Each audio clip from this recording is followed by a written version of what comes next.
Good morning, all of you. Today we'll discuss numericals on the motion of center of mass. Okay, previous class what we just focused on the location of center of mass. No, so today it will be about motion of the center of mass here. Okay, let's proceed.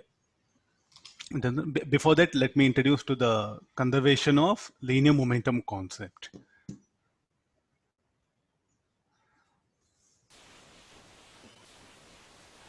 Okay, now read the question. A person of mass m1 runs on a trolley of mass m2 with the speed u1 relative to trolley as shown.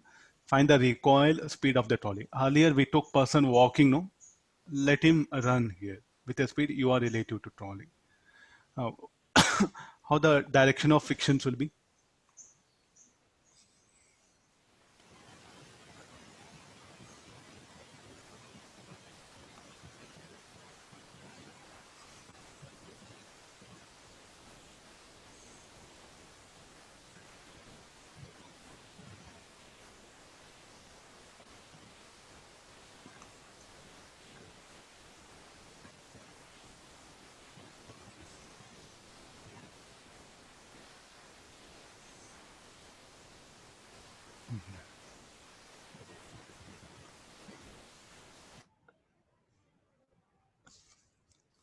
As the person runs, the friction on the person, the friction on the trolley by the person on the trolley. This is the thing.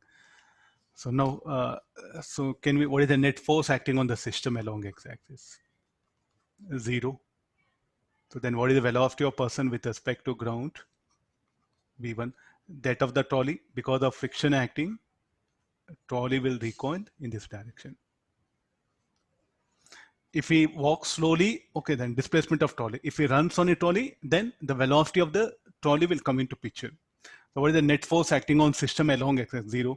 So then we have the formula F actional equal to M ACM bar, or M, what you can also write, this is dp bar by dt.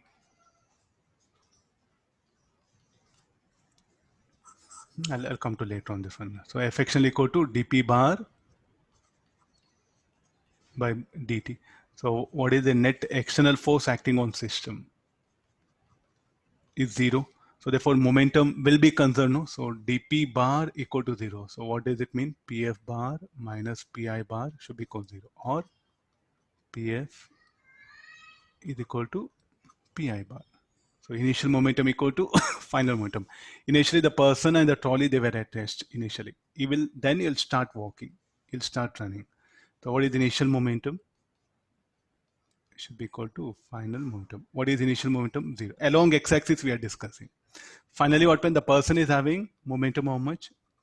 m1 v1. That of the trolley minus m2 v2. Momentum is a vector quantity, substitute with sign. Anything directed towards right should be positive. Okay, look at this one. Now both v1, v2 are unknown, no? Both v1, v2 are unknown.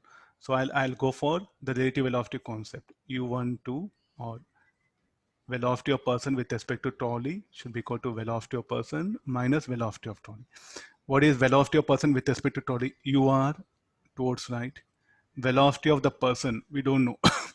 Velocity of the trolley, velocity of the trolley, that also we don't know. So substitute this here now. 0 equal to m v1 m2. v2 will be v1 minus ur.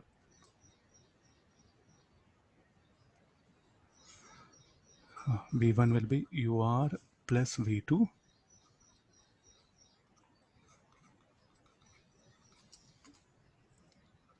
Solving this, m2 ur by m1 plus m2. So this is the speed of the trolley. Recoil speed of trolley. Then if L is the length of the trolley, then what time it will take to reach the other end? Sir, I'm already that v2 what will happen?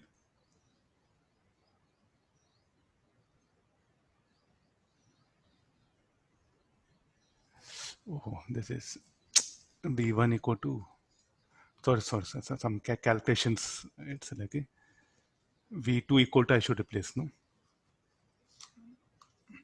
v2 is equal to v1 minus ur. Solve this one. So this will be velocity of the person. I'll get it first. So velocity of person, how much it will be equal to? m2 ur by this one. So what is the velocity of the trolley? I'll substitute this value here. m2 ur by m1 plus m2.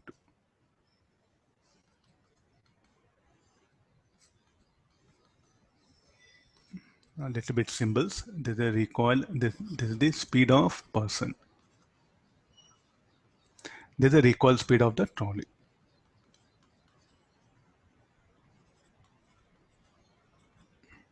Of course, if you take the negative sign, I know that it will recoil back. Only magnitude is what I'm indicating here.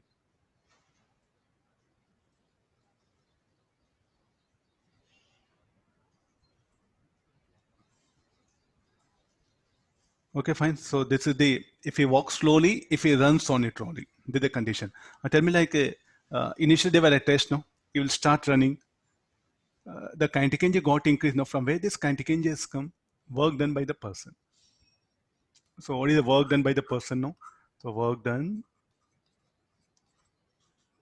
by person should be equal to kinetic energy of the person plus kinetic energy of the trolley. We know V1, V2, substitute, you'll get this, the work done. This much of work the person should do. From where that energy for the person will come is internal energy. His muscle energy will decrease. And then what about the time taken by the person to reach other end? What is the time taken by the person? So time taken should be is equal to L by UR only. At t equals 0 is here. After what time you will reach other end? Time taken to reach other end of trolley. If L is the length of the trolley, it will take this much of time. Either you calculate in ground frame or trolley frame, because time is absolute, no, not relative. You are going to get the same thing.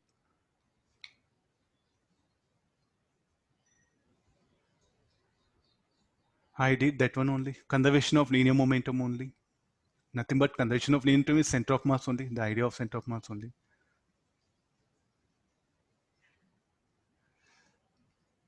V12 velocity of the person with respect to trolley, it is towards right. Velocity of the person, it will be towards right. Put it velocity of trolley. Put, if you want to put sign, since we don't know them, I'm just leaving that.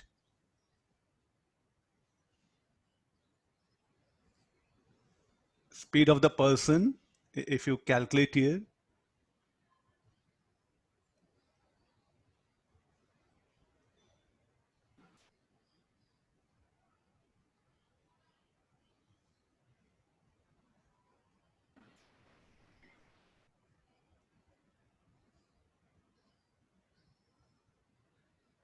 okay, fine. There's a thing. Okay, so some of you are asking sign. Huh? I'll do one thing. I'll come with sign. Huh? It will recoil towards left, no? So then what is V2 should be equal to?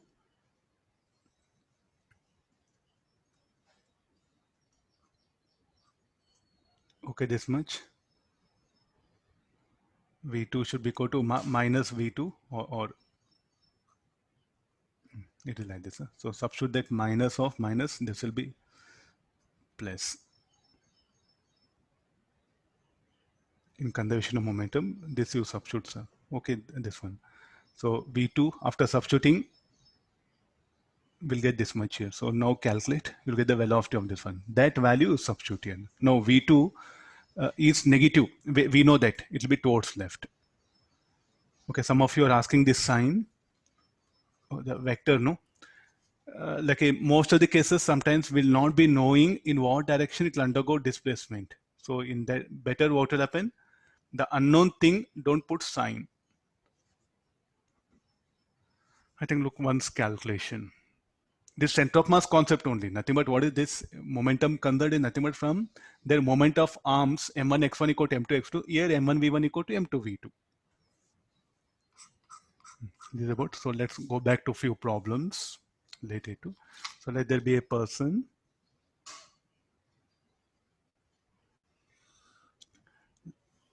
just some different cases we'll analyze. There's a block m1, there's a wedge m2, this is theta, let this be mu1, mu2. So let first case mu1 equal to mu2 equal to 0. No friction at all surface, the system is released. This is AB, length of the plank or length of the incline, let it be L. What is the displacement of wedge when the block reaches bottom of incline? Find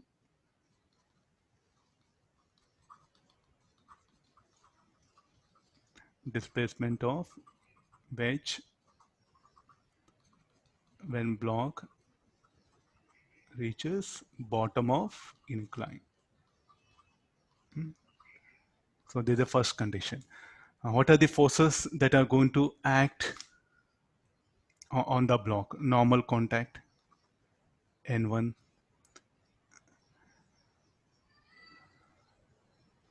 Is it okay? So then any other force?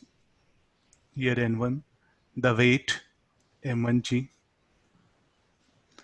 weight of this, M2G, then N2. Again, you check the net force acting on system along x-axis is 0. So by the time when the block comes to bottom of incline, so what do you expect? So let me take this as the origin. You can avoid diagram. Should I give formula? No, you can do by formula. First few problems I'll show by diagram so that you'll understand what is the concept involved. Then, okay, work out no. So what is the displacement of the wedge is asking. So finally, when the block reaches the bottom of incline, the way the wedge will be, because of n1 sin theta, you should get displaced towards right. So let me show the position of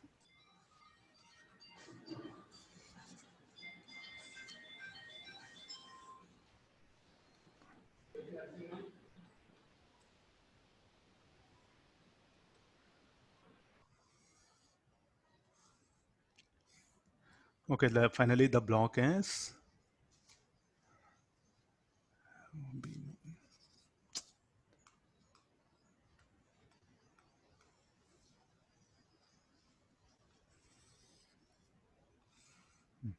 take like this. So the block has come to this position. So this is theta. And now look at this. The wedge will be somewhere here. So this will be the displacement of the wedge. Let me take x2, and this is the ground. This is what happens here. Of course, the block and wedge will have velocity. I'm not interested. Time being, let me just only get the displacements. So the displacement of wedge is needed, that one. So if you take this is the origin, what is the net force on system along x-axis? 0. So therefore, there won't be change in position of center of mass. So xcmi equal to xcmf. I'm showing in detail. Next, everything I'll do by formula wise. Huh? So from origin, you calculate at what distance the block m1 is. M1, the length AB is L, no? So what is the horizontal distance? L cos theta. L cos theta. M2, let it be at a distance R. What is R? R is the center of mass of the wedge. So let it be at a distance R, that one, by M1 plus M2. Finally, at what distance the block is? At a distance x2. And at what distance the wedge will be? R plus x2. So at what distance the dot will be? No, at a distance of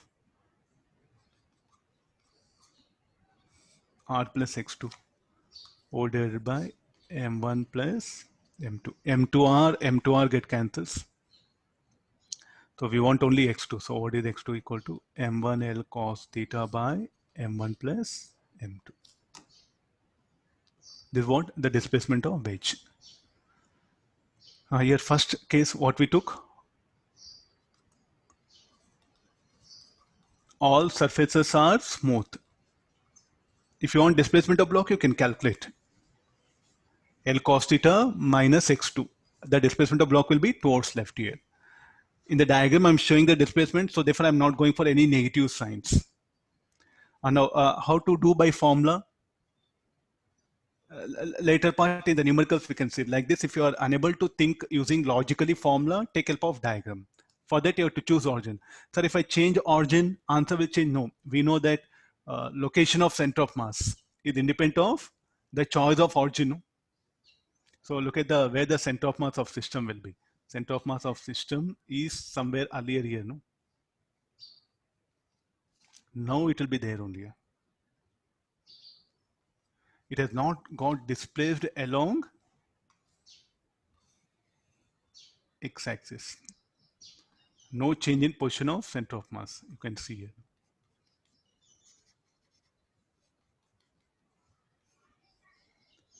Block change in position, the wedge changes its position, but the center of mass of system didn't get displaced here. Can you say anything about delta xcm? Delta xm is 0. What about delta ycm? Please look at carefully. It got displaced. No, earlier the center of mass is here. Now where the center of mass is, it got descended. Look at the height from the ground. So delta ycm is 0 or non-zero? Is non-zero. And any reason for that? Because net force acting on system along y-axis is non-zero. Sir, how do you can say that? Look at the M2G. What are the net force, resultant force acting along y-axis? The weight of the block M1G, weight of the wedge M2G, and N2. Sir, why can't you write N2 equal to M1 plus M2G? That later on in the numerical will show that N2 is not equal to just M1 plus M2G. There is a resultant force acting on the system. That's why the center of mass is undergoing displacement along y-axis or is accelerating along y-axis here. The diagram itself shows, look at this spot now. The center of mass of system is here. Now it descends. But there's no displacement along x-axis. Okay, this is about when both are smooth. I'll make the inclined plane rough and the ground let it be smooth. And any change in the answer? Second situation, mu1 non-zero, mu2 0.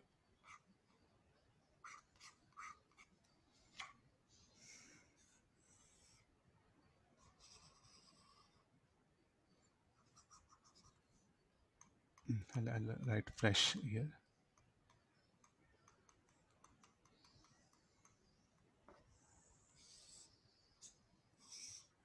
Second situation, mu1 non-zero, mu2 0. Now, what are the forces that will be acting on the wedge block system? You have to go back to again laws of motion, nothing big, no, there's nothing new we are going to learn here. There'll be friction acting between the block and the wedge. Other forces, normal contact, N1, here N1, the weight M2G, and this is N2. This is theta. Again, check net force acting on system along x-axis, 0 or non-zero. F1 cos theta, F1 cos theta, N1 sin theta, N1 sin theta. Resolve this force. F1 cos theta, F1 cos theta, N1 sin theta, N1 sin. Net force acting on system along x-axis. In fact, it is non-zero.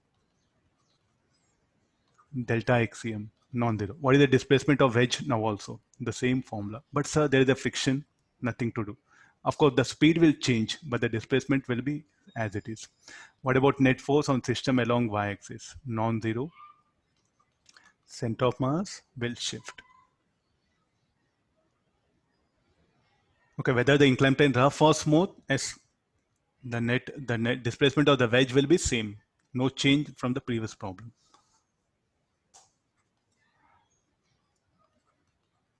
Okay, no, so you have to take the situations, problems of these kind of rough, smooth, every numerical weapon. Smooth is there, make it rough. If it's rough, make it smooth, then analyze it. And now if both are rough, or select a mu1 0, mu2 non-zero.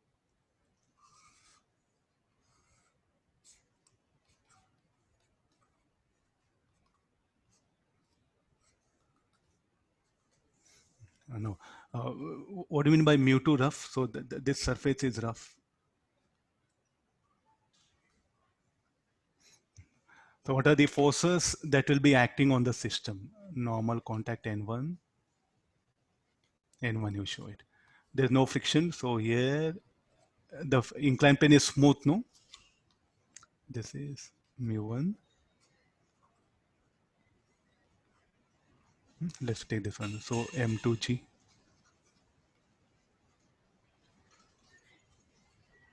Normal contact N2. In what action the friction should act on the wedge?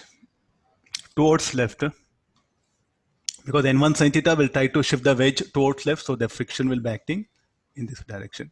Whether the wedge is at rest or in motion, the net force, what is the net horizontal force acting on system? F2, no? This is unbalanced. N1 sin theta, N1 sin theta. This N1 sin theta acting on the wedge will be balanced by N1 sin theta acting on the block. So that N1 will become internal to wedge block system, whereas F2 will become external to wedge block system. So net force is acting towards left. So center of mass will shift towards left here. What about the other thing along y-axis? And anyway, along y-axis in all the cases, net force along y-axis will be non-zero. So here what will happen?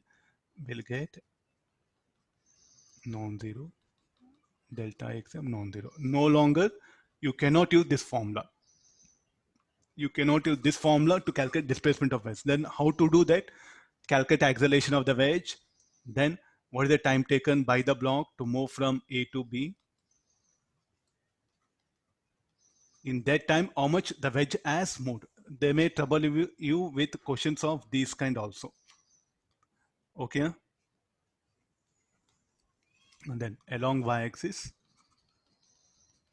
non-zero, delta YCM, non-zero. If both are rough, then also open the same situation. They may ask you in exams, advanced exams, no? They'll give values mu1, mu2, all that one. So find the displacement of wedge when the block descends. So what you should do, you should calculate how much of time taken by the block to move from A to B. In that time, how much it has moved. You should not use this formula. This formula is not applicable.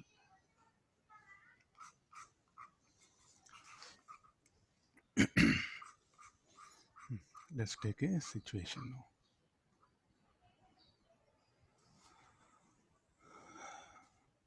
A square plank is there.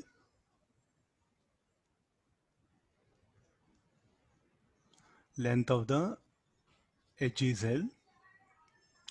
Two persons are there, each of mass. They will move a distance L.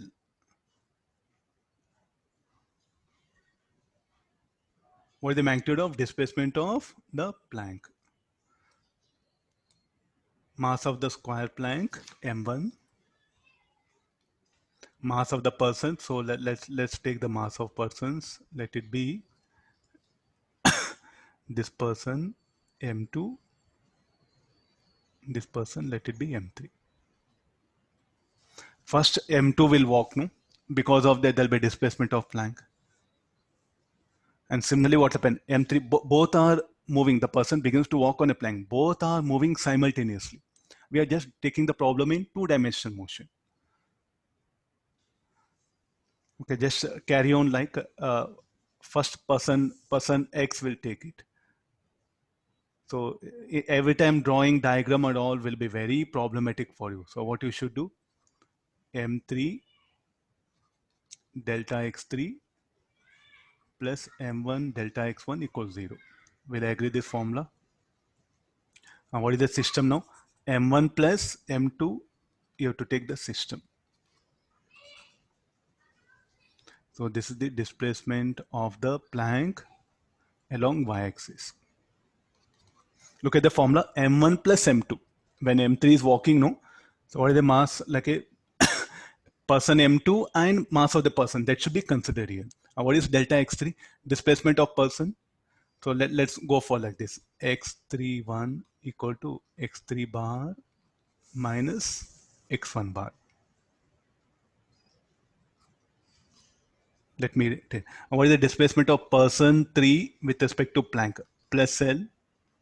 Displacement of plank the displacement of the person, we don't know this. And what is x1? X1 is what? Delta x1. What shall we do? We know it will shift towards left, no? If you know sign, okay, put it or else leave it here. So this is delta x1. Leave it, don't put any sign.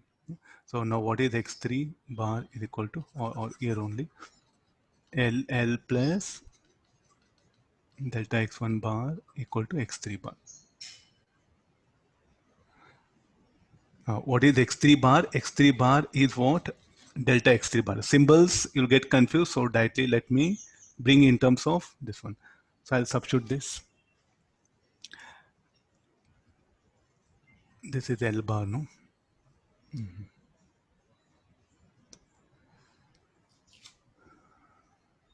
So, okay, there's bars, I'll take it. It'll be easy for you. Again, I cap, J cap you have to bring.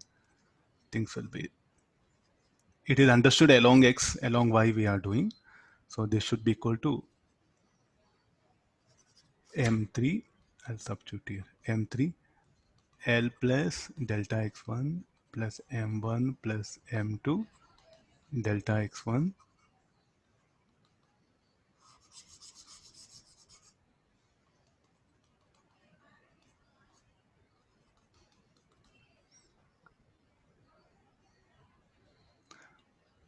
so this will be M3L plus M1 plus M2 plus M3 delta X1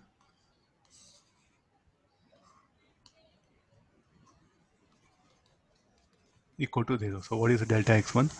Minus M3L by M1 plus M2. Some of you are asking sign. What do you mean by delta X1 negative? The Planck will get displaced along negative x-axis. I'm not sure about sign, no.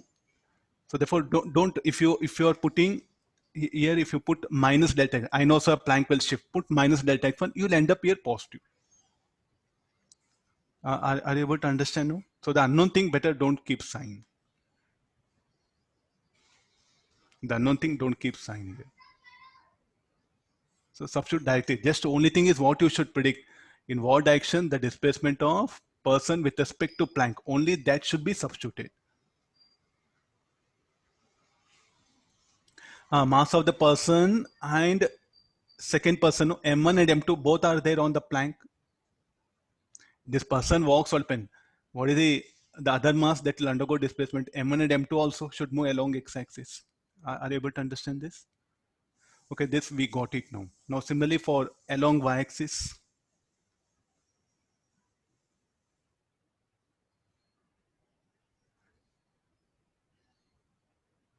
No, M1 and M2, no? No, similarly for person Y, person M2 is moving along y-axis. So this should be M2 delta Y2 should be equal to M1 plus M3 into delta Y. Delta Y1 with respect to Planck I'm taking here now. Again, go for the same formula. Displacement of 2 with respect to 3. 2 with respect to 1. So this should be equal to x2 minus x1. This is a generalized formula. Now, what is the displacement of 2 with respect to Planck? You will cover a distance L. I'm taking this direction as positive, this direction as positive. I don't know this, how much the person has with respect to ground. Okay, leave it. That of the Planck, we don't know this, leave it here. Now calculate, so what is L plus delta x1 equal to delta x2. Substitute this value, M2 along y-axis, y2.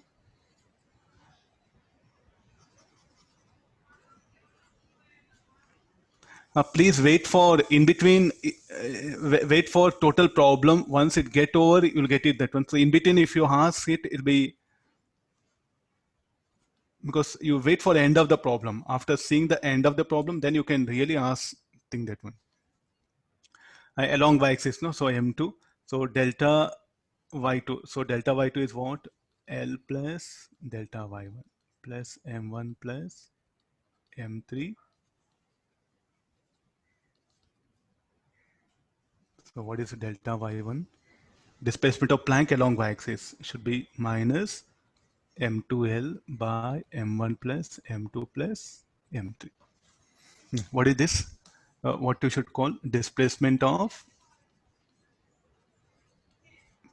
Planck along x-axis. And what is this? Displacement of Planck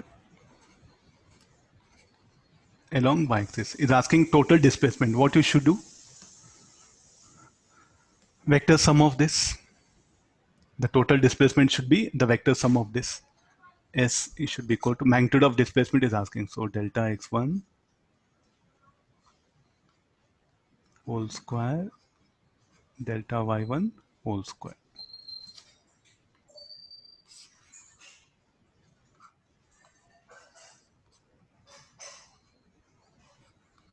Two-dimensional also it will come. It's not that only one dimension. So what is the displacement of magnitude of displacement of Planck?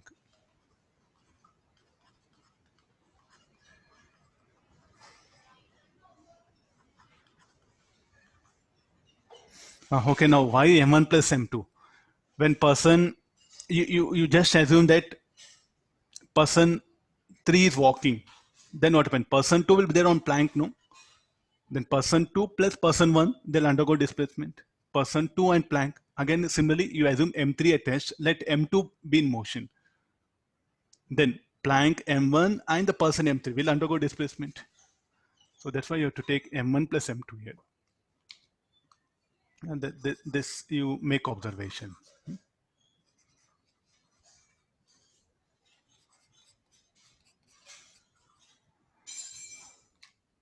You will get problems of two-dimensional, even three-dimensional also. Earlier what we took one dimensional, here just brought two-dimensional.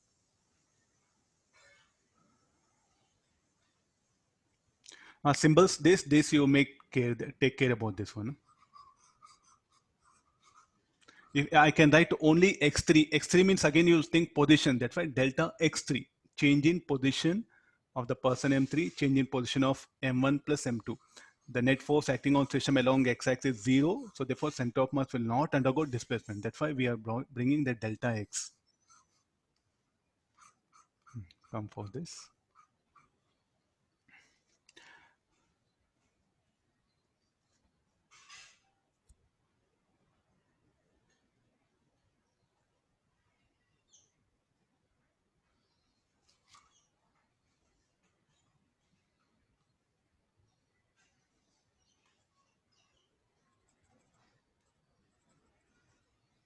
Let me write it L.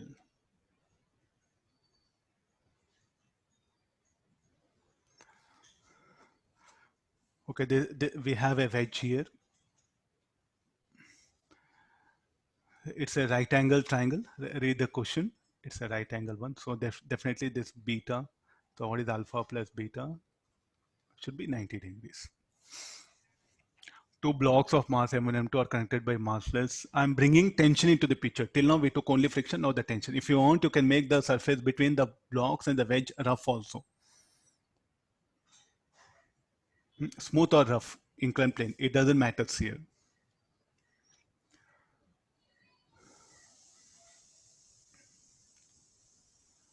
The horizontal displacement of the wedge would be when M1 slides down by length L along the wedge. M1, how much it will move? A distance L along the wedge.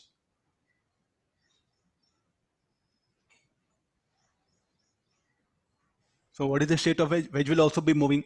So if you want, you can draw the diagram or take help of formula. So what formula says? M1 delta x1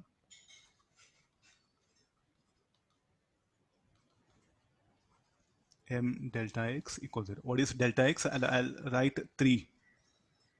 This is, we'll do one thing. We'll make it 3. It'll be easy for us. Now, how to confirm net force acting on system 0 or non-zero? That is what first needed, no? So if you take the net force acting on system, you have to go for the free body diagram.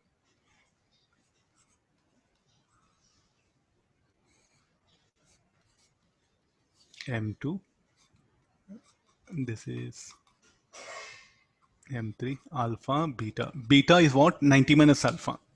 Now, what are the forces? M2G sine theta. M1G, sorry, M1G sine alpha, M2G sine beta. Normal contact N2, N1, M1G cos alpha, M2G cos beta, M3G weight.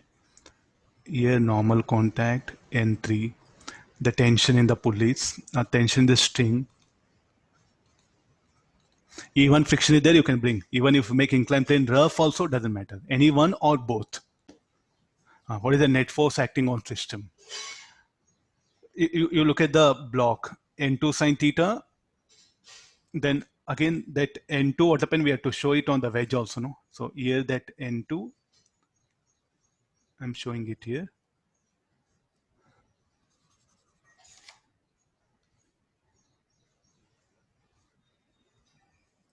And this N1,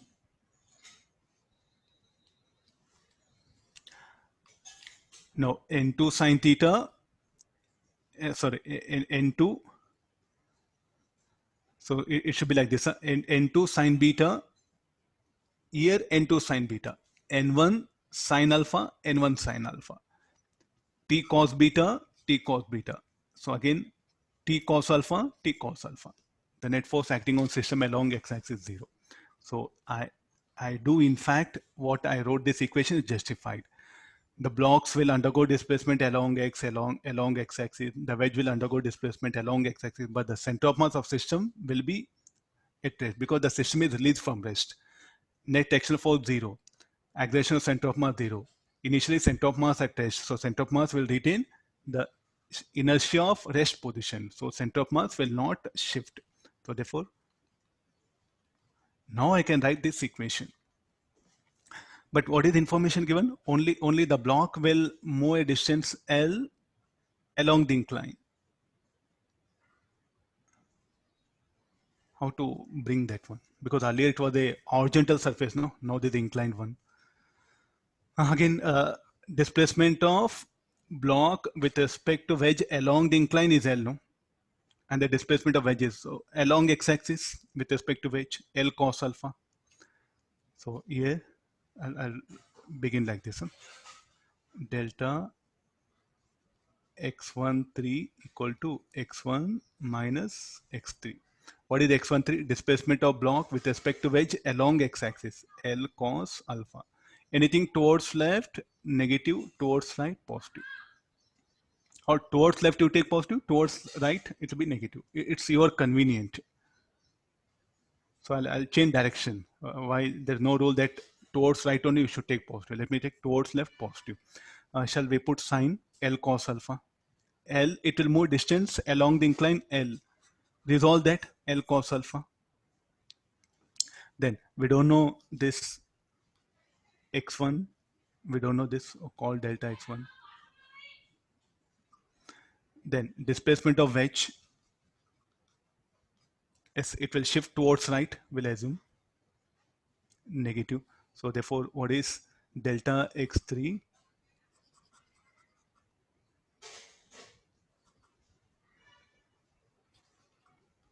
L cos alpha delta x1 equal to delta x3.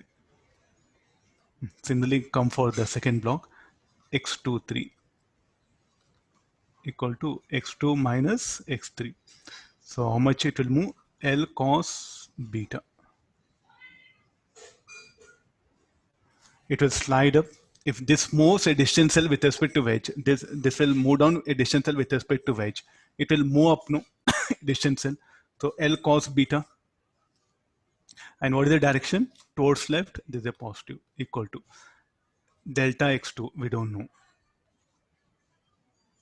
minus the wedge will undergo displacement towards left. Symbols little bit trouble you, just be careful. So again, delta L cos beta minus delta x2 is equal to delta x3. Let's substitute all.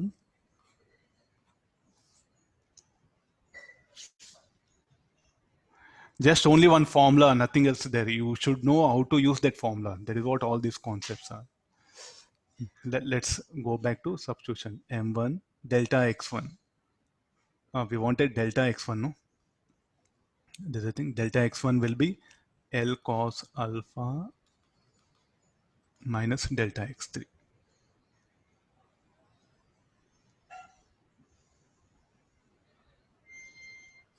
plus M2 L cos beta minus delta x2. And here also you should substitute sign because delta x3 is what? You assumed it towards left, no? This will really trouble you. So how to take care of this? What I suggest you like, that's why don't put sign here. If here you are not putting sign. That's why the what is the best method like a sir like a you wrote equation. Now from where this minus sign has come? I had to substitute the displacements here. I have to substitute the displacement. No, I have to substitute with sign. So therefore it's advisable to not to substitute this particular sign. Are you getting no? Because here delta x3 M3 delta x3 suddenly I'm putting sign. So this will trouble you. So how to overcome this? You don't put sign here. The mistakes what usually students will do. Some books what happen they somehow manipulated this that. Sometimes they put sign, sometimes they don't put sign. So it's a golden rule that. So what you do? Don't delta x3 is unknown, no. So don't go for sign.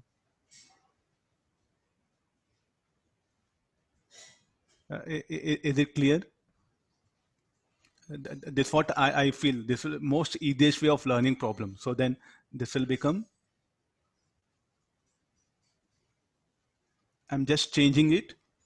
So this will be this one. Now similarly come for this. So don't put sign. So this will become positive. This will be negative. So you can see now you are in a far better position. No? The unknown things don't put sign, leave it. Now substitute all this. So this will be M1L cos alpha, M2L cos beta minus of M1 plus M2 plus M3 delta x. You got negative sign. What you'll interpret?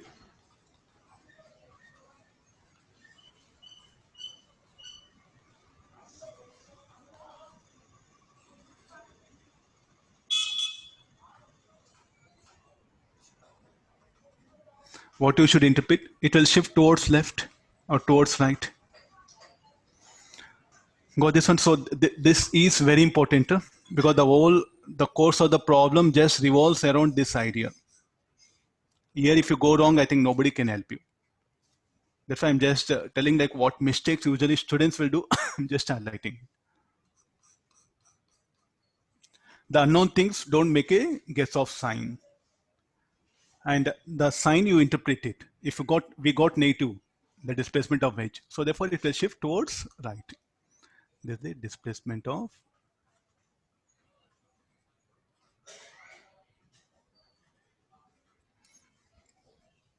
If there's a inclined plane rough, then also friction will come into picture. Then also net force along zero. I think the answer will be same. To trouble you, the inclined planes they'll make rough. One inclined plane rough, other smooth. No, nothing will happen. Whether so, if you want, you can bring it here. Mu2, this is mu1. So this answer is applicable whether mu1 0 or mu1 non-zero, mu2 0 or mu2 non-zero. Of course, the free body diagram, if you bring friction, you have to bring, if you make the inclined plane rough, you have to bring friction also. But the net force along x-axis, still it will be 0. Next, again, I'm bringing another thing.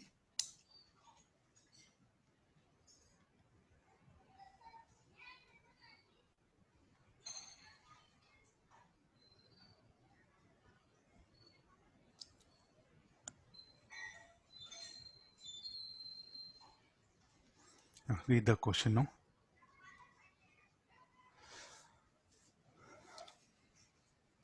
Okay, you read the question. Meanwhile, I'll draw that.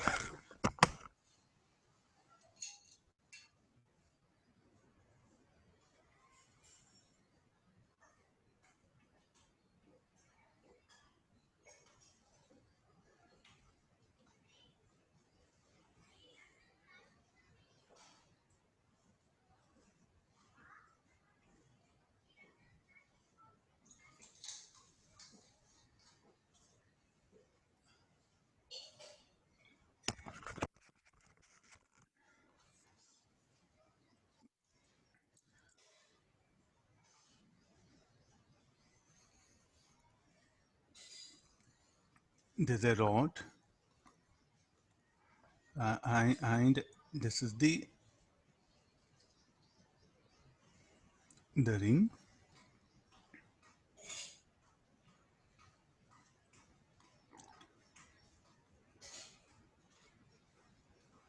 There's a block B, block A, that one. A ring of, let's assume that some masses, M1, M2, length of the string, let it be L. There's a rod. Now I'm going to release it. So when I release it, let's first discuss the problem. It'll be easy for you. Then I'll come back to all the other things and all. So I'll ask you what is the displacement of block and the ring also. So the moment I release it, so the weight M2G will act. The weight of this M2G will act. And the string is just straight. So somewhere, and the moment I release, what happens? The weight will act, and because of it starts swinging. It starts moving. As it try to move like this, length of the string will try to increase. So string will become taut. Tension will act. That tension, what it will do? Will act on the ring, and because of that, the ring will start moving towards right. So after some time, the position will be, and where is the block, the wedge block system? The block will be here. So let it make an angle theta. How the tension will act? Away from the body. And here the weight M2G. And this much is what? The situation after some time. Okay, I want the displacement of block and the ring when string makes an angle theta. Can we calculate?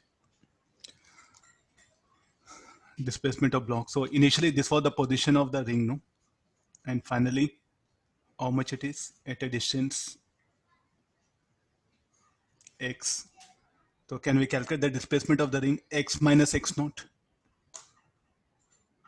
So look at the net force acting on system. What are other contact forces? The normal contact N1 between the ring and the block. Net force on system along is 0.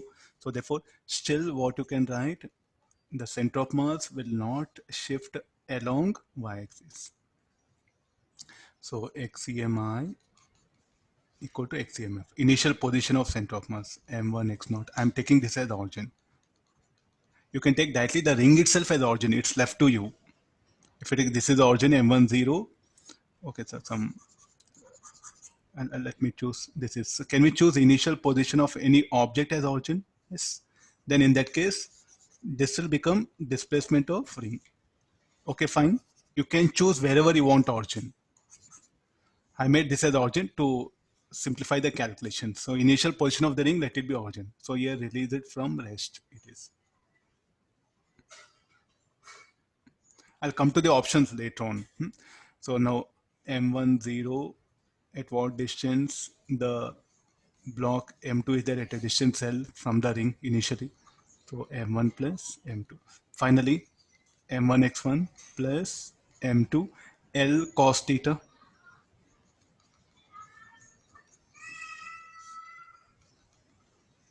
Try to see this. At what distance the M2 is from origin L. Finally, at what distance it will be? X1 plus L horizontal distance of the block from the origin. At what distance it will be? This is X1. So what is this distance? L cos theta. So what is the equation needed? We needed X1, no? The x1 is what? The unknown thing which is needed. So can I solve it? Yes, we do have m1 plus m2 in the new denominator cancels out. So what is the resultant equation will be m2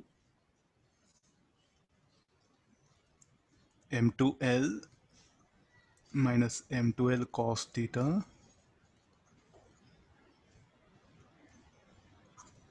equal to m1 plus m2 into x1. This m2l cos theta, I'll bring it on this side. So what is x1 is equal to? No, x1 is equal to m2l 1 minus cos theta by m1 plus m2. What is this? Displacement of the ring.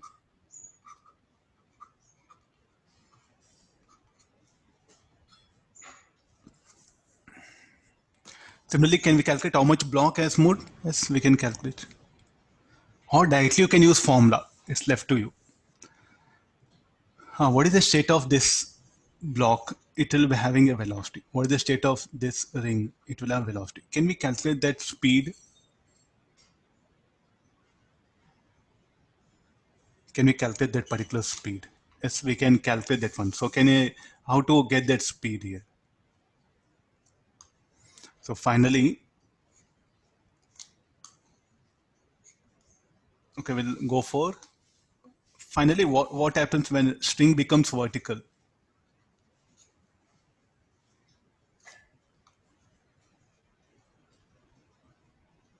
This is one instant it can happen like this, no? So here is there's a block M2, and here it will have,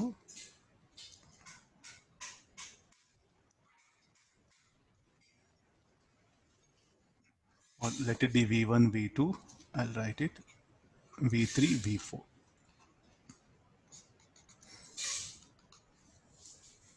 How to get the speeds, all other things. This is about the center of mass we brought it. Now let's get into the speed. What is the net force on system along x-axis? Zero, no? So shall I say there's a one point which will not at all move? One point in the string will have only vertical motion. Is it justifying? So what is that point? Center of mass of system. There's a one point on the string.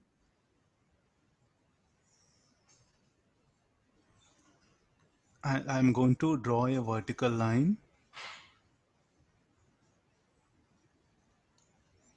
Okay, that particular point is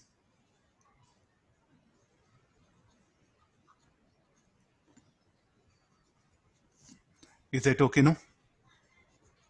What is that star mark? What it is? Center of mass of system. Really, you should draw a diagram so that you'll understand things very easily. Look at that center of mass of system. It never moved, no? C, I'll call it. How it has moved? Only it has displayed along y-axis. So option A, one point in string will have only vertical motion, correct? No, R and B will have moment of the same magnitude. Let's how to calculate this masses here. So this is M1, this is, let's come for this one. So decrease in potential of block M2, M2 GL should be equal to M1 V3 square. Okay, I'll write V3 V4 here. Here I'll write V1.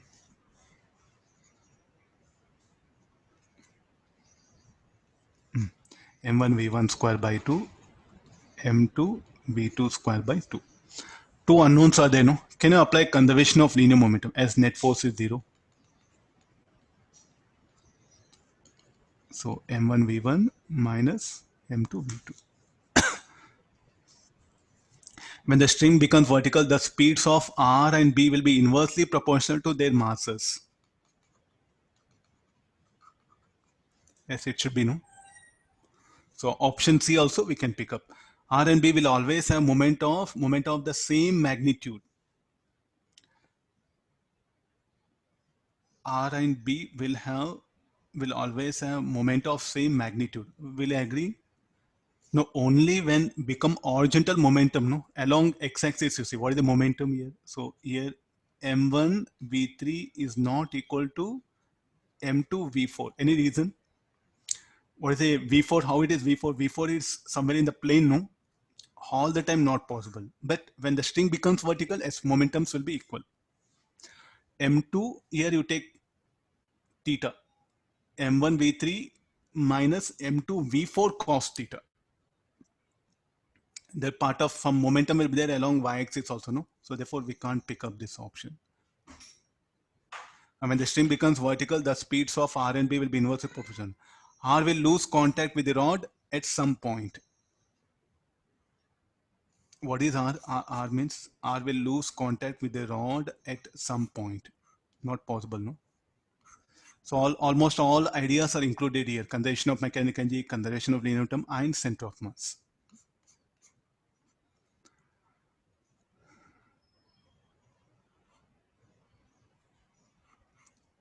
If there's a friction between the ring and the rod, will you make any changes to the problem? Nothing, no. But you can't apply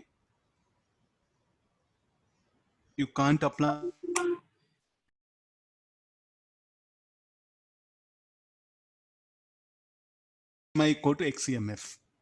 If there is a friction between the ring and the rod, XCMI is not equal to XCMF. Then we can't conserve the momentum because net action force is acting. Can we apply even conservation of mechanical energy? No, the friction does work. So be careful, anything can be asked. Okay, now another system, some curved one, we have brought it. Read the question.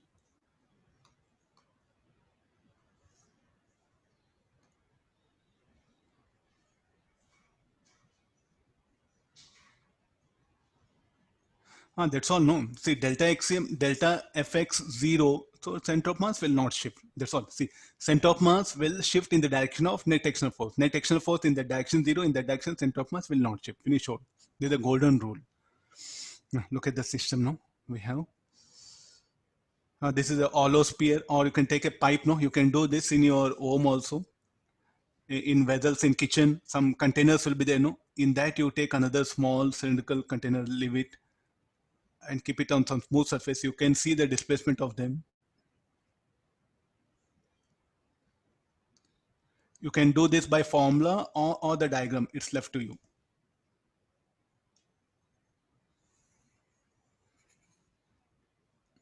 So initially this is the, so the here it is listed here. So after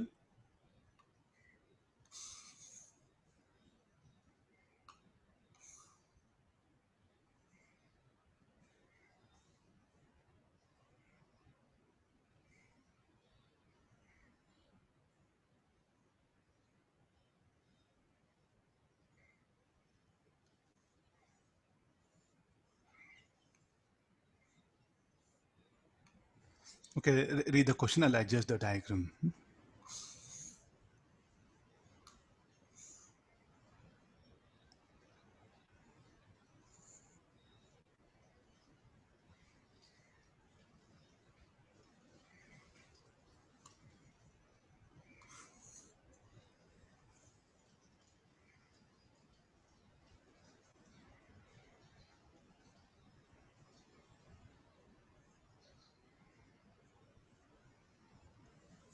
In what direction the ring will shift? It will shift towards left, no?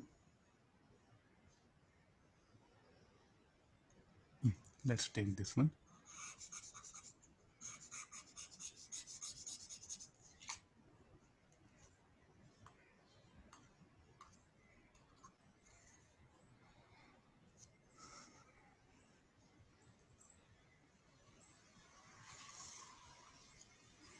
There's the overall diagram.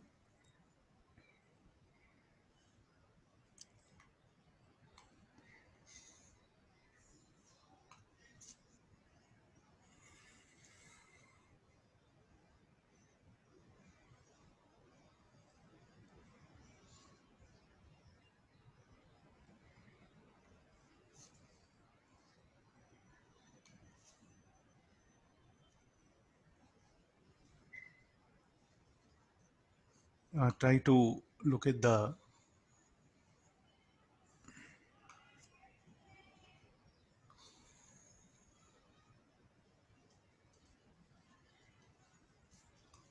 There's a displacement of ring also is there. I'm showing that. Okay, no. After this, there's a ground. No need of in exam drawing diagram. Straight away, you have to take help of formula. To make you understand, I'm just putting all these things. Let's see that. Mass of the ring, m, small m. So here, this is the radius, no?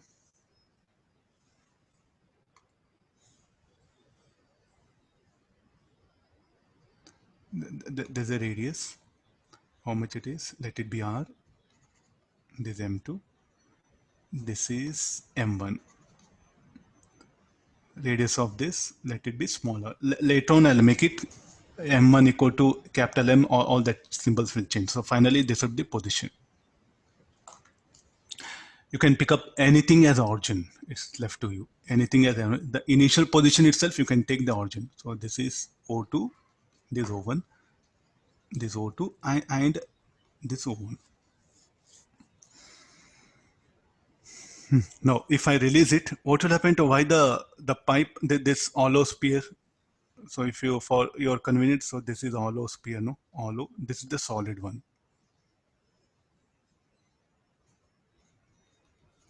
The red color is what? Solid one. After some time, when it reaches the bottom, the hollow sphere will get displaced towards left here. So what is the displacement is asking? Are you noticing some displacement? Red color, green color line. You look at that one. So it got displaced, no? Or you can look at even here also I'm showing. There's some displacement in there. That displacement has to be determined. So initially at what distance the hollow sphere is, say at a distance x, you can write it. And finally at what distance it is. So some, you can take some anything. If you want to choose, you choose origin. You can choose this as origin. I'll take this is the origin.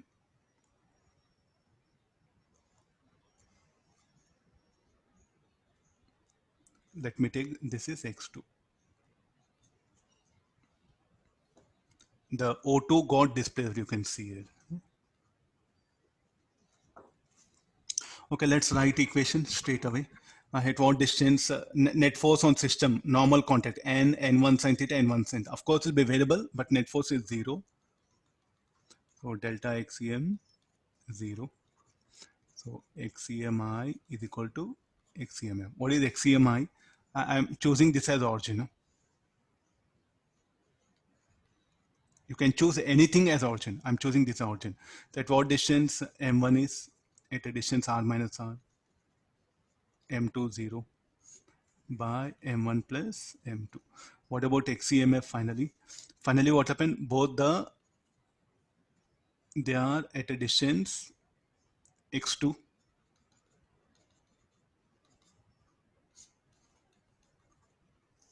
So what is x2 is equal to, no?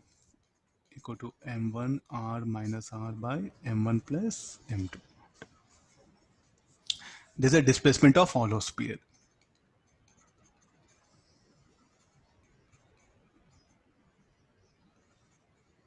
How to calculate displacement of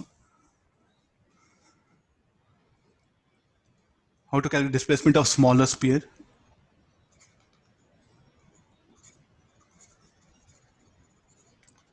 Displacement of smaller sphere. How to calculate that one? Or solid sphere. Initially at what distance from origin it was? R minus r. And finally it is at a distance of x2 from the origin. So finally it is at a distance x2 and initially at what? R minus r. Substitute value of x2 and solve it, you'll get the required expression.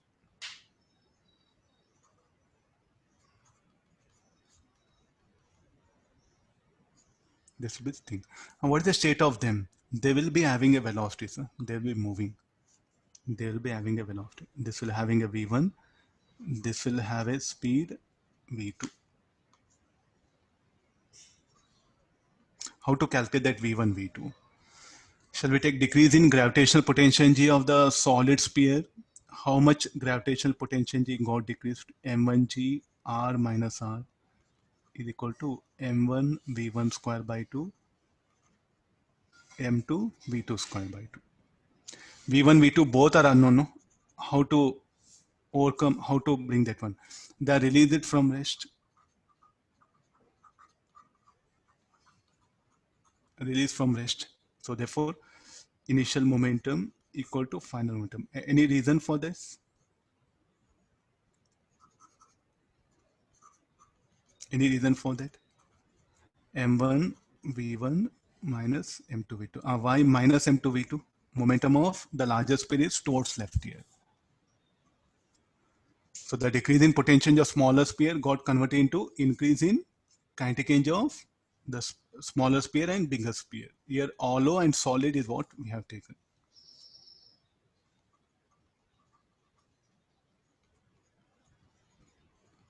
Different types of system, or directly write formula, you'll get answer. No need to draw diagram. But if they ask you something about the speed, everything, no, so you need a diagram.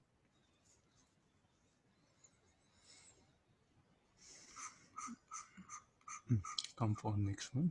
Yeah.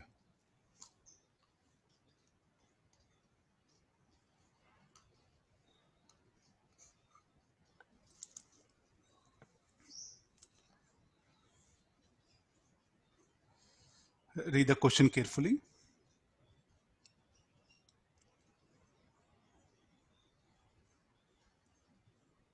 They're not connected. Those two identical small balls. Earlier we took they're connected by a string. Now they're not connected. It's there in Pathfinder.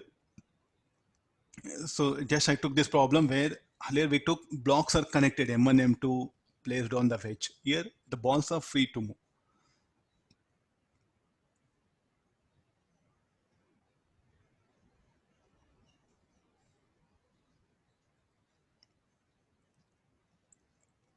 I suggest you don't go for diagram. At least now try to minimize. Slowly you are learning concept.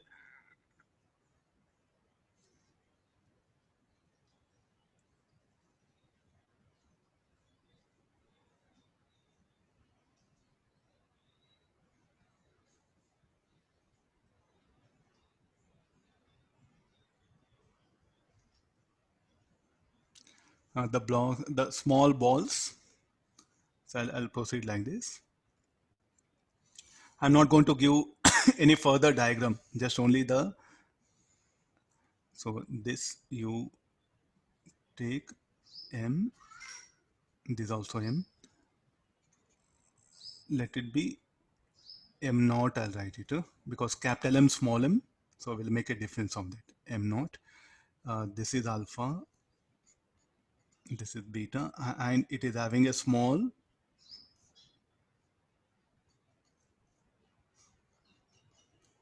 so let me call this is A, B, and this as wedge as C. We'll give symbols here. What is the height? It will h. So what can be this length is equal to? A call P1, P2. We have h. So therefore, sine alpha is equal to h by AP1. So AP1 equal to h by sine alpha. Similarly, sine beta is equal to h by BP2. So length of the incline, length of the other incline, h by sine beta. Let's come for this. Displacement of A with respect to C. XAC is equal to displacement of ball A with respect to wedge C. Later on we'll change symbols.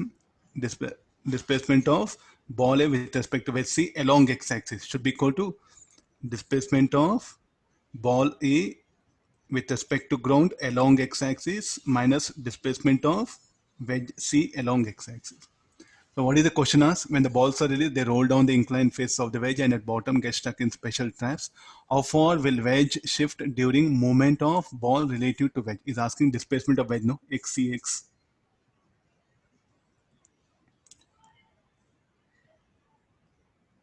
So now what is XAC? You should write here. Along the incline, how much? AP1. AP1 cos alpha.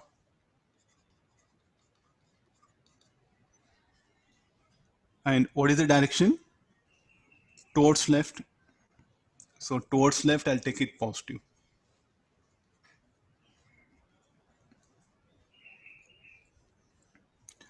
Then XAX. So this is what the displacement of ball with respect to ground. We don't know.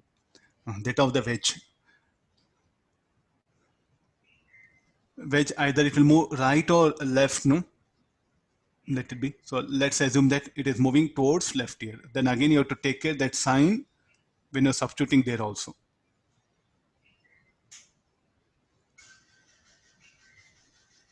So shall I just leave it? Let's not go for sign. So what is XAX is equal to?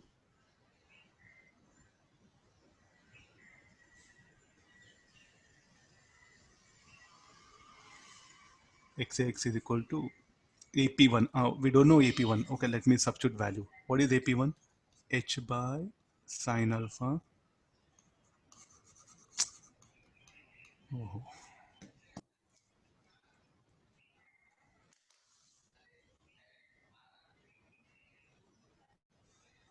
Just wait, something got switched off.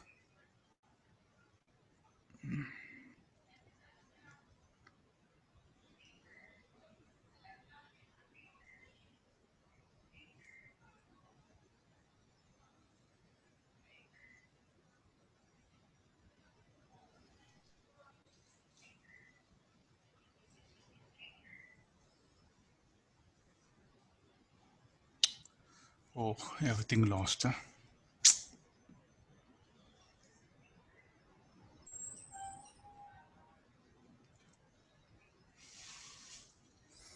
Okay, I'll continue again.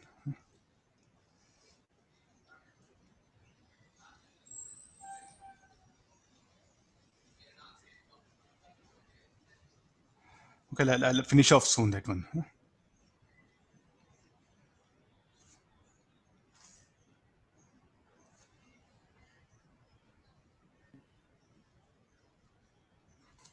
Okay, let's proceed here.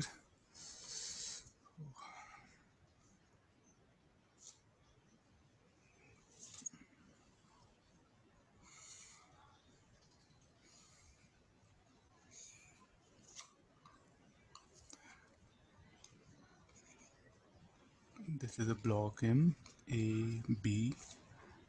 This is alpha.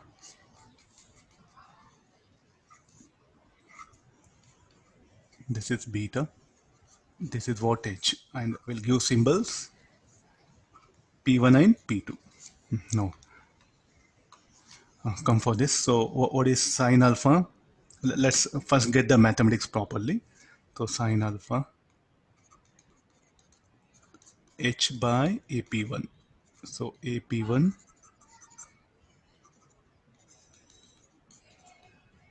H by sine alpha. Similarly, sine beta H by BP2.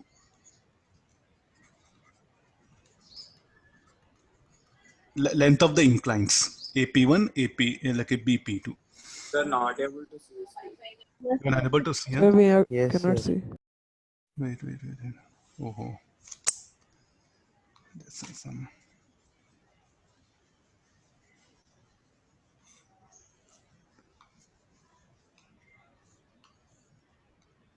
Now, okay. Are you able to Yes, view? sir. Yes, sir.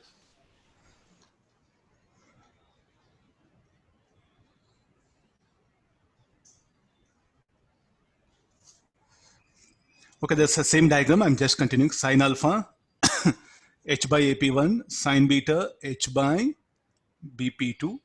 Okay, this is about the basic condition. Okay, let's come for directly. XAX, displacement of block with respect to wedge. XAC is equal to displacement of block with respect to block with respect to ground along x-axis minus displacement of wedge with respect to ground along x-axis. Is it okay now? C means here. M naught, this is C. The wedge I am taking at C. Blocks as A and B. Symbols, let's take that one. Now, what is XAC? How much the block will move along the incline? AP1 along x-axis, AP cos alpha 1. So AP cos alpha. AP1 cos alpha towards left. So this, let me take positive, and anything towards left, negative. I don't know this, and this is what the displacement of the wedge, no? So this, you keep it as it is. So AP1, so what is value of AP1? I think we are, from here we lost contact earlier. Yeah. So what is XAX is equal to H by tan alpha plus XCX.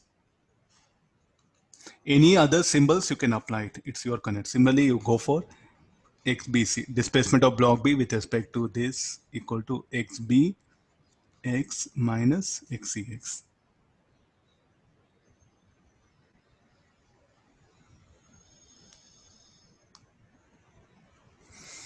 This should be equal to XBX. So this should be equal to, now what you can write, BP2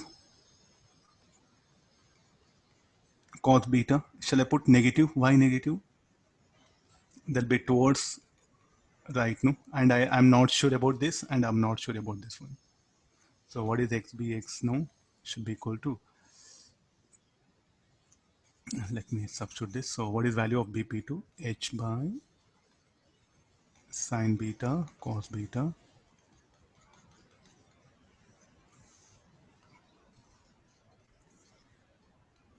negative sign. XBX is equal to XCX minus H tan beta. So we have two equations. So what I should do this, where I should substitute, no? And what is the net force acting on system along x-axis? Will be 0. I'm not showing that. N1, N1. There'll be normal contact force will be acting between the blocks and the wedge, and the resultant force along on the system along x-axis will be 0. What we should do after this? I think again the same basic formula. I'll take it out the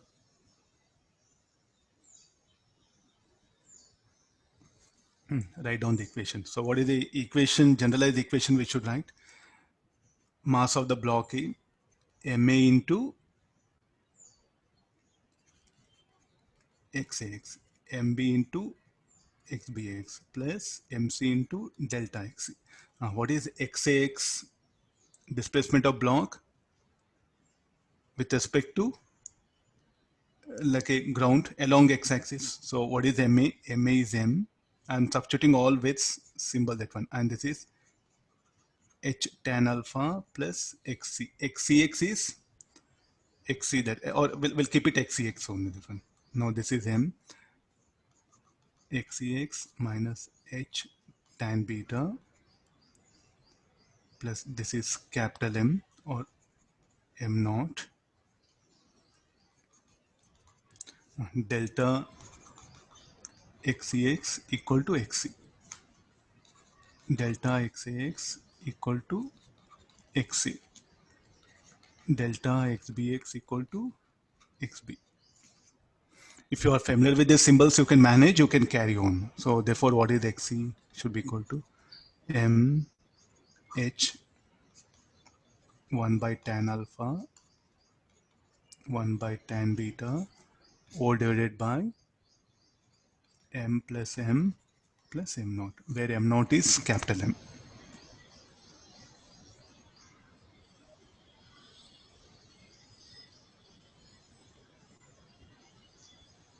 So 1 by tan alpha, cot alpha, you can write it. Now, what to do with these curves?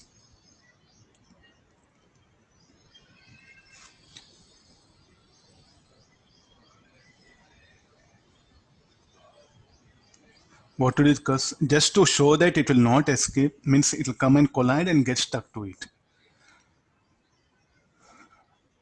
Okay, nothing to do that one. He just wanted to tell you, like, afterwards they lose contact, what will happen, no? So by the time they come and collide, inelastic collision occurs, they get stuck to it.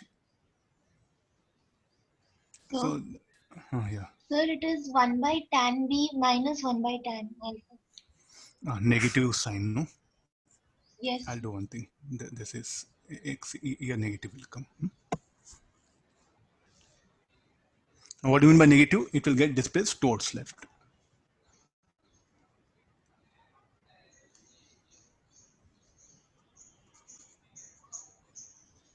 Okay, symbols only, you have to be a little bit alert. Nothing is there in this problem. No need to draw diagram. Earlier I have to draw no initial, final, everything make it formula wise. If you find very difficult, come back to the diagram. Center of mass will shift along x-axis. No, center of mass will it shift along y-axis. Yes, it will be. So I think somewhere you have to conclude here. Otherwise, you'll be in a big trouble. Center of mass here, delta xcm 0. The reason. What about delta ycm is 0? The reason non-zero. Reason. In fact, it will shift along y-axis. If the surface between the inclined plane and the block rough, then also the problem will be seen.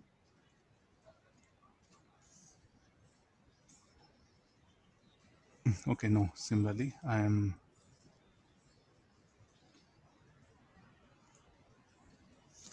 Okay, take this, read the question. We have a little bit different situation is what it's bringing here.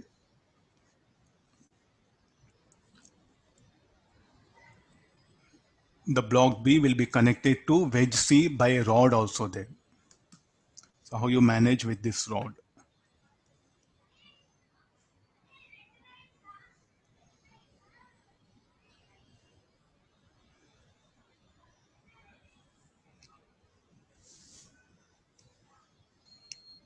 First go for free body diagram, how all the four various forces they'll be acting. Don't write any formula. First check net force on system along X, zero, non-zero. Look at the block B. There's a rod, no, along the rod it will slide.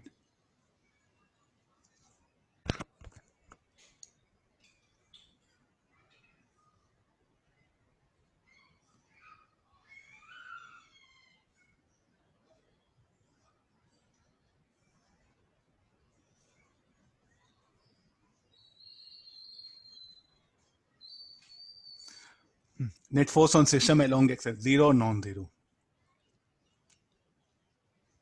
Should be zero, no?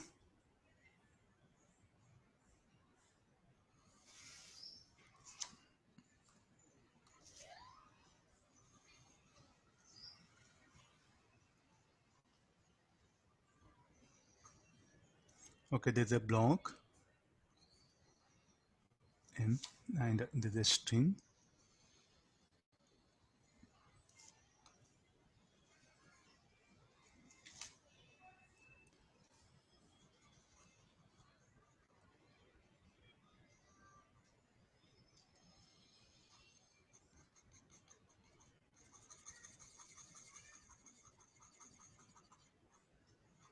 Let this be a pulley.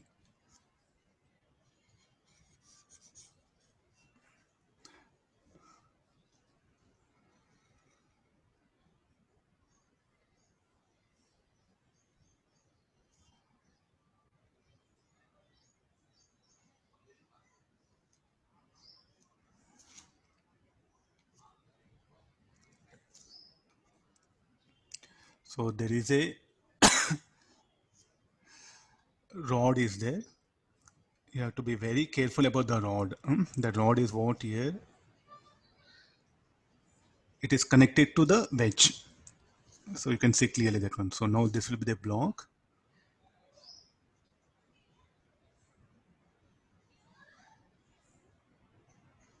Yeah, fine.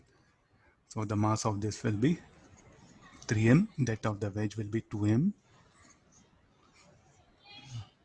How to do this? This is a rod.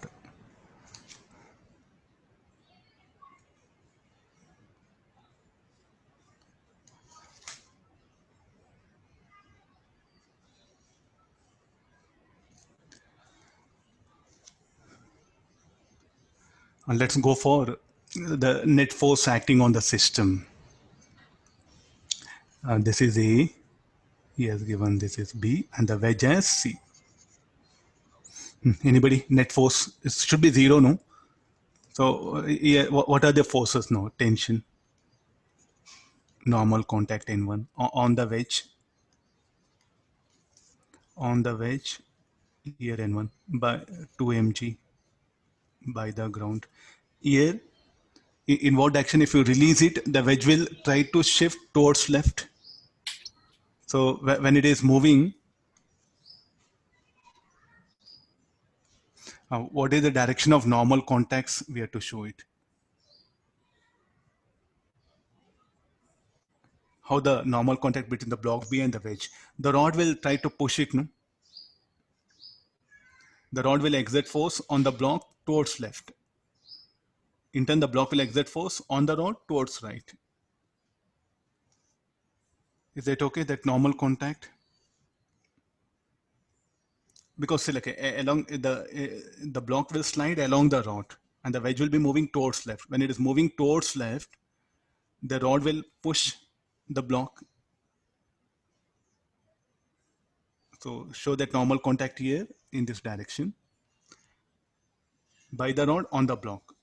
By the block, by the rod on the, by the block on the rod should be towards right. Anyway, I think it's like on the, anyway, that will become, so like even sir, I'm not sure about this. It should be equal and opposite here, no? N1 sin theta, here tension, here one tension. You can see like,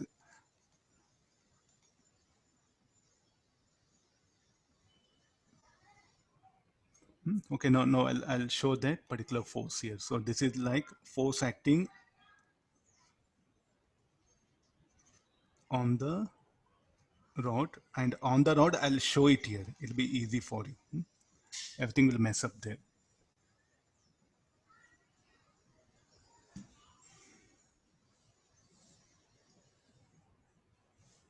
Get into the problem, no? Net force along x-axis 0, no? So directly take help of formula and conclude the things. It'll be much easier.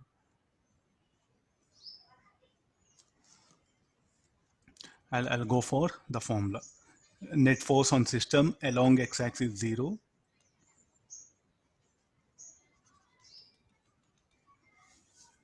Okay, this, so center of mass will not shift along x-axis. Then mass of the block B, 3m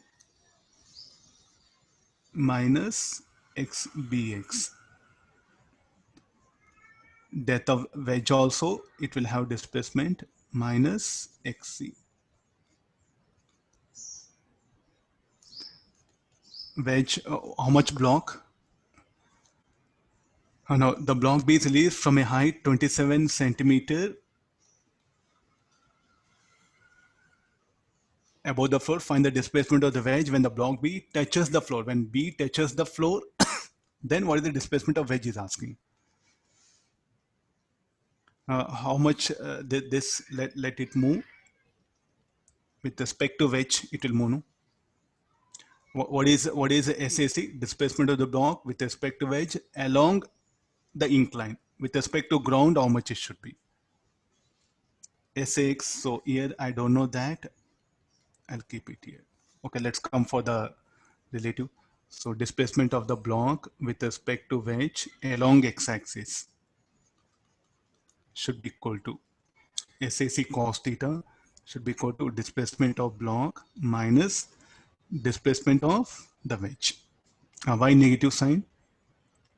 I know the wedge will shift towards left. So here you make things clear.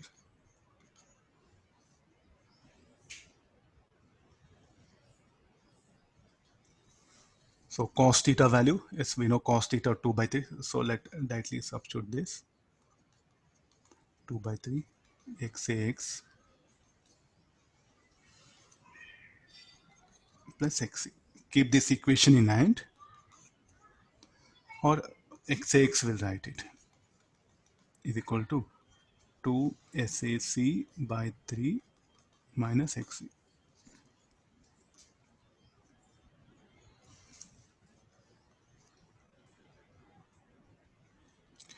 Here in this problem, we have string also. If it's simple trolley block something, okay, no need to make that one. But here the wedge is there. The string change in length of the string will come. So there I have to take that one. So don't make it generalized here. We can't generalize in physics. It all depends on problem. Most of the numericals, you need not to thus make a guess of sign, but here this numerical, I should assume something. Then I should proceed the problem. If I get negative, what I assumed is opposite. Okay, there's a one equation, keep it here now. So let me substitute all this, x here, that one we have here. So there's the equation 1, there's the equation 2. Put 2 in 1,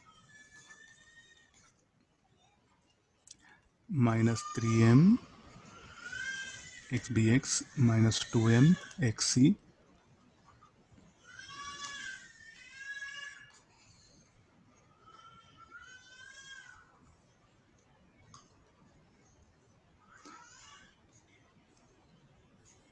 two by 3 SAC minus XC equal to 0.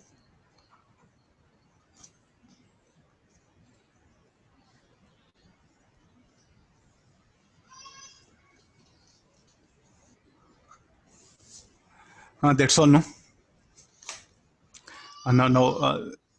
Let's all take eliminate M. So we'll get relation between SAC, XBX, and XCS, that one. So I'll end up with equation minus 3BX 3XBX minus 3XC plus 2 by 3 SAC equal to 0. Keep this equation number 3. Let's come for some constraint equation. How much the block B will move along y-axis? That much what happen, the block M will move along the incline. Change in length of string. So I'm taking help of string now. Length of string remains constant.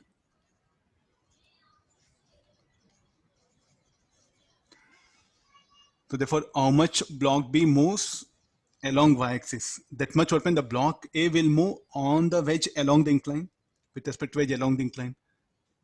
So XSAC shall I write equal to XBY? Due to string. So therefore, SAC should be equal to XBY. Do we know XBY? Yes. So from that, I'll get the difference. So what is XBY? XBY should be equal to how much? 27 centimeter. I think I'll directly come to this one. So this is one very important. He has given length of the string remains constant. So from the constant equation, the increase in length of this string should be equal to decrease in length of this string. Okay, fine. Constant equation. Then, so what is XBY? Do we know XBY? Yes, we know XBY. How much it is equal to? 27. So I know SAC. That I'll substitute here. Now come for any relation between XBX and XC. Displacement of block B along x-axis and displacement of wedge along x-axis. I think they are connected, no? You see, horizontal displacement of the block B and the wedge must be equal. One more. Horizontal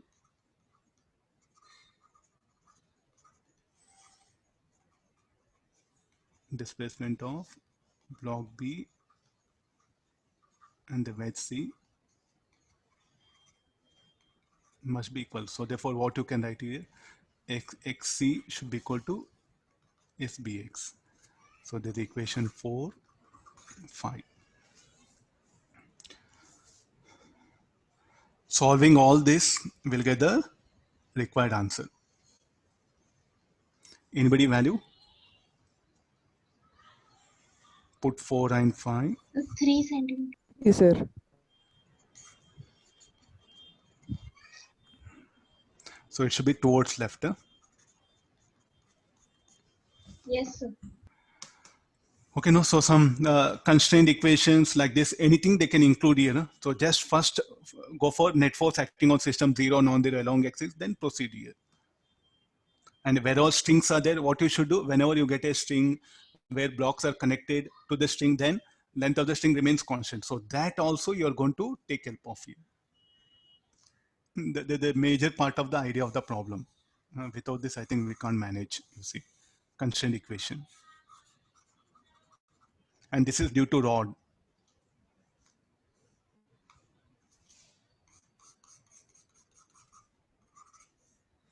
So can you solve it, sir, further?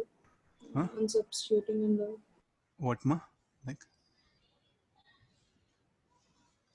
I'm not getting. Somebody is asking. Nothing, sir.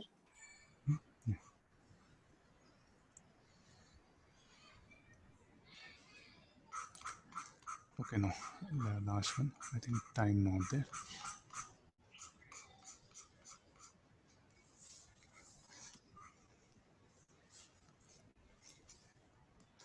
Okay, take the read this question.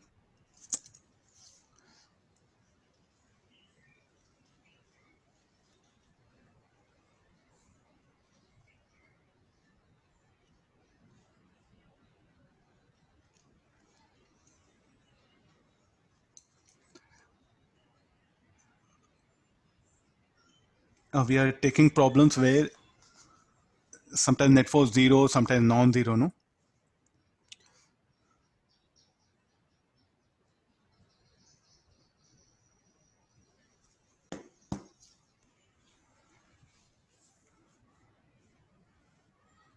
I think time not there. Huh? Wait, I'll go for next question. Any other questions will take it. We'll do one thing. With respect to particle, only I think. Two particles A and B of masses 1 kg, 2 kg respectively are projected as shown in following diagram.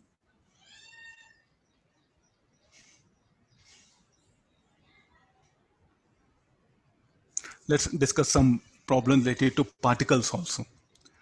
So we have here a system.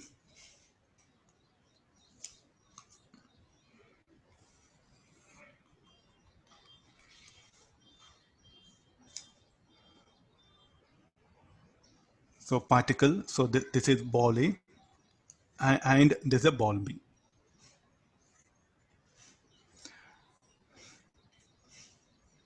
Find the maximum height attained by center of mass of the system of particles from the initial position, center of mass of system. Okay, now this is A and B is there. So which is A? A is 1 kg, this is 2 kg. So somewhere center of mass should lie near to the heavier mass. And they are projected. So UB, this is UA.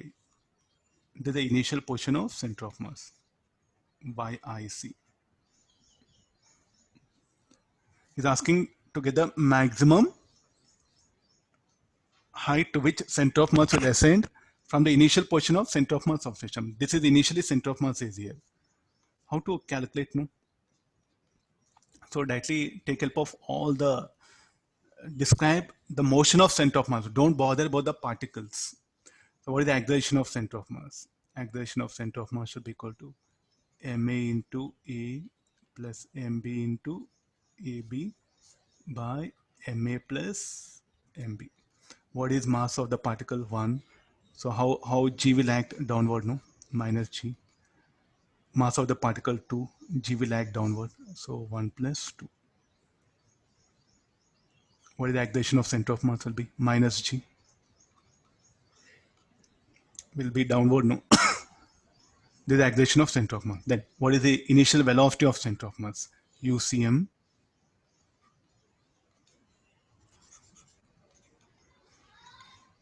UCM equal to M1 or say MA UA bar plus MB UB bar by MA plus MB. Anything directed upward, I'll take it positive. Anything directed upward, let me take positive. What is MA? MA is 1. Velocity is how much? 200. Plus MB is 2. This is minus 85 by 1 plus 2. So 15 meter per second.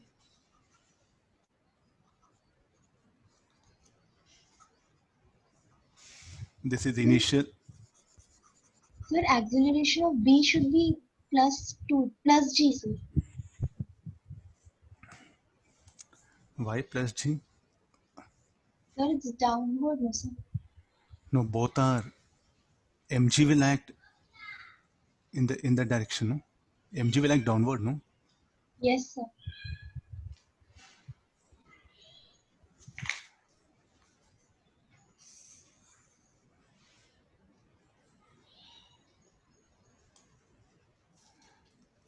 So VCM is 10 also.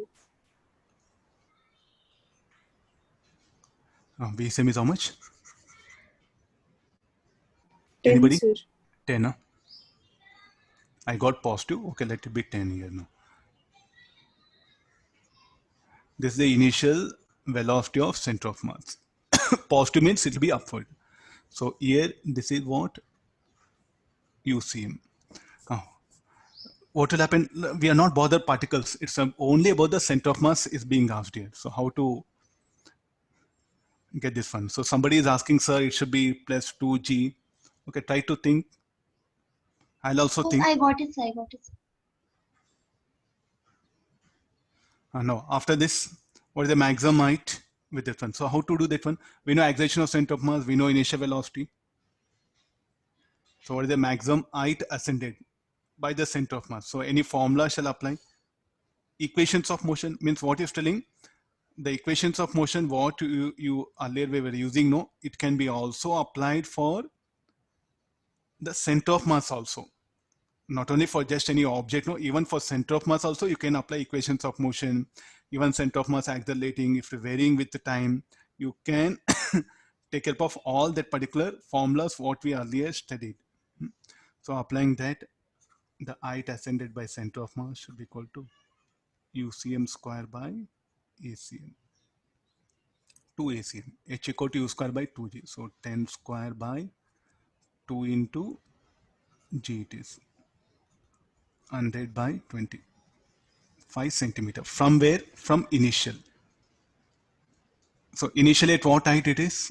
Let's calculate.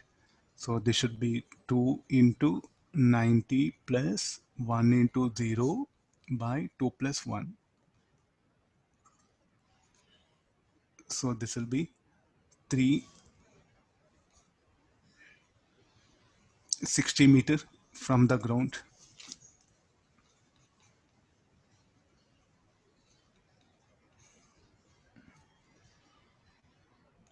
So further what happen? It will ascend 5 meter.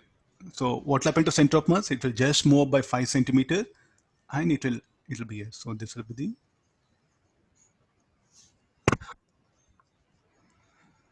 So we should not bother. So you should not do like after some time A will be here, B will be here. So leave all the things directly. Take help of center of mass. Just describe only the motion of center of mass. 5 meter. Sorry.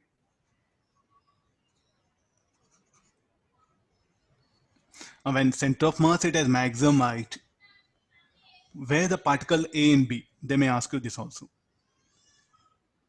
So what is the time taken by center of mass to ascend to maximum height? So that also can calculate T equal to UCM by ACM.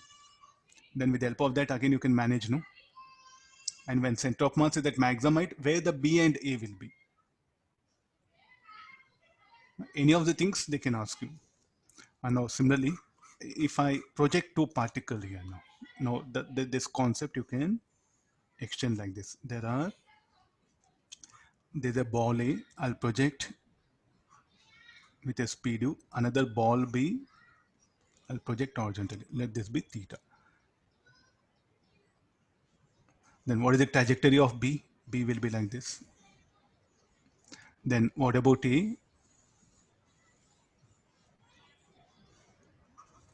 Let me take U1, U2, UB, UA. What about A? A will describe path like this, no? Now same concept, what all we studied projectile, no? We can apply the same ideas here. Now what is the question? Like what is the time taken by the center of mass to strike the ground? Then what is the maximum, the range, or so at what horizontal distance the center of mass will strike it. So the ball B will come and strike, let's assume that one, it will come and strike the ground here, BB. The ball A, what will happen, will come and strike the ground here, VA. So where the center of mass you should expect, will it be here or should be between A and B or should be left side of B? Between A and B. The speed with which center of mass strike the ground. What is the path of trajectory of center of mass? So we can tell everything Yeah, that one. So just we have to take help of the geometry. Everything you discuss now with respect to center of mass of system. So what is the initial velocity of center of mass? So UI, velocity of center of mass of system. This should be equal to UB, UB plus UA cos theta I cap. Then along y-axis, it should be UA sine theta j cap. So what is the initial velocity of center of mass? UCX I cap, UCY j cap. So you know initial velocity of center of mass. Then what is the acceleration of center of mass? It should be minus g only. Now you discuss, don't bother A and B now. Look at only these and get all the things. So what is the height it will ascend? So what is the height it will ascend here now? What is the time will take it? At t equals 0, they're projected simultaneously. So after what time they'll strike it? Different. So here Sir, minus h equal to just wait. UCy t minus AC t square by 2. Yeah. sir, Uh. here UCX would be UB plus UA cos theta by 2, no, sir. Oh, masses. Huh? Okay, this one. Okay, some correction is there. In RE, I was writing how to masses are equal. If masses are different, okay, we'll do one thing. Masses, let it be different. So this should be MA UA cos theta, MB UB. Let me make masses different. Huh? It will give better picture for you. I cap. This should be 0 plus MB UA sine theta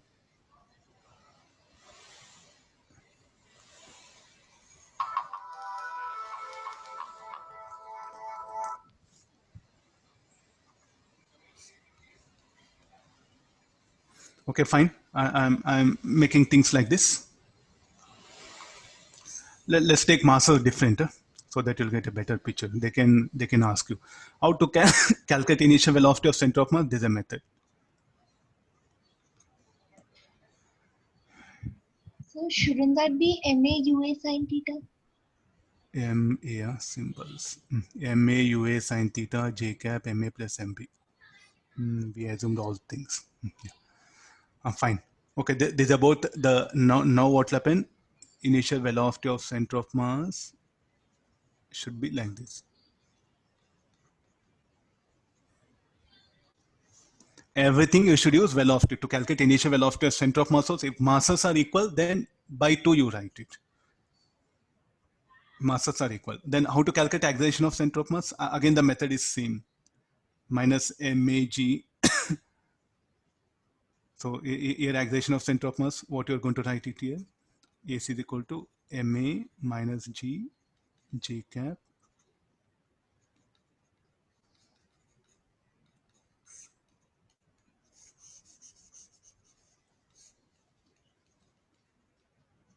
Now get the acceleration of center. Now you discuss everything, the motion with respect to this. So minus H is equal to UCY T plus ACY T square by 2. Similar to projectile motion, after what time the center of mass will strike the ground. So when center of mass striking ground, what happens to A and B? You have to verify. When A is striking, where center of mass will be? When B is striking the ground, where center of mass will be? Anything they can ask, you know. And you can show that trajectory. Somewhere the center of mass will move. When B is striking, where center of mass will be at what height? Or what is the position? So any of the questions can be asked there. You have to just go back to projectile motion. And how to calculate that initial velocity of center of mass, or the height ascended, so what is the time, that one. Calculate initial velocity of center of mass, calculate acceleration of center of mass, once you know that, and bring equations of motion. So I think now it's a very generalized, they can ask you best of best questions here.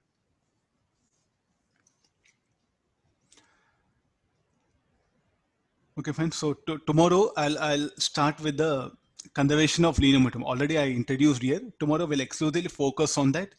And day after tomorrow we'll just mix up all the problems, center of mass, nothing to do. Now where any problem comes, if anything displacement, we'll go for center of mass. Anything velocity of system, we have to go for conservation of linear momentum. Are you getting no? If they ask you something displacement, take help of center of mass. If they ask you something, the velocity or the speed of the objects in a system, go for conservation of linear momentum. Check net force 0, non-zero. Both are combined. If you think about displacement, center of mass idea will come. If you think about the velocity of the systems, then momentum will come. So I feel both are same. The problem, what you're doing for center of mass can also be converted to the momentum problems. So try to analyze this. This difference is what you should notice here. So all the conservation of linear momentum problems, you can convert that into center of mass. All center of mass problems, you can convert that into conservation of linear momentum. So focus in this way. It's going to help you a lot. This dynamic thinking will help you. Okay, tomorrow we'll continue from here. Thank you, all of you. Thank you, sir. Thank you, sir. Thank you, sir. Thank you, sir. Thank you, sir.